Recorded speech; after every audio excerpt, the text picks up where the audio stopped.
જય નારાયણ. મારું નામ દેત્રોજા હિતેશભાઈ છે. હું ધોરણ 7 માં અભ્યાસ કરું છું. આજે હું તમને રામાયણના પાત્ર ઉર્મિલા વિશે જણાવીશ. રામાયણ હિન્દુ ધર્મનો ધાર્મિક અને પૌરાણિક ગ્રંથ છે. રામાયણના બધા જ પાત્રોમાંથી આપણને કંઈ ને કંઈ શીખવા મળે છે. રામાયણનું કોઈ પણ પાત્ર આપણે ખરાબ ન કહી શકીએ. જ્યારે શ્રી રામના વિવાહ થયા હતા ત્યારે પાછળથી 9 મહિનાની સરાસરીએ શ્રી લક્ષ્મણજીના પણ વિવાહ થયા હતા.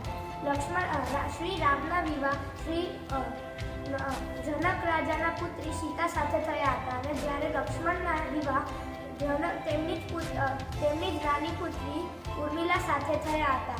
જ્યારે શ્રી રામને 14 વર્ષનો વનવાસ મળે છે ત્યારે તેમના ભાઈ એટલે કે લક્ષ્મણજી પણ સાથે આવવાનો પ્રસ્તાવ મૂકે છે.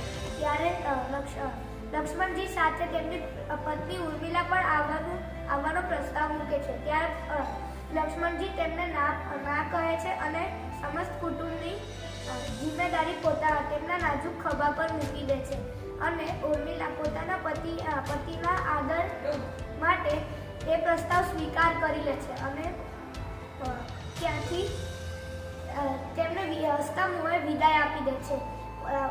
પતિવ્રતાની સ્ત્રીનું ઉત્કૃષ્ટ ઉદાહરણ એટલે ઉર્મિલા.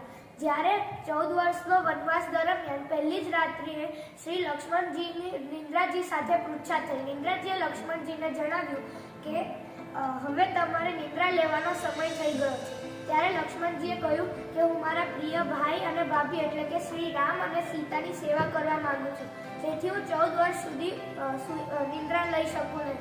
ત્યારે નિંદ્રાજીએ લક્ષ્મણજીને કહ્યું કે તો જો તમે આમ 14 વર્ષ સુધી જાગ્યા વગર રહો તો તે તો પ્રકૃતિના નિયમના વિરુદ્ધ કહેવાય, આમ ન ચાલે.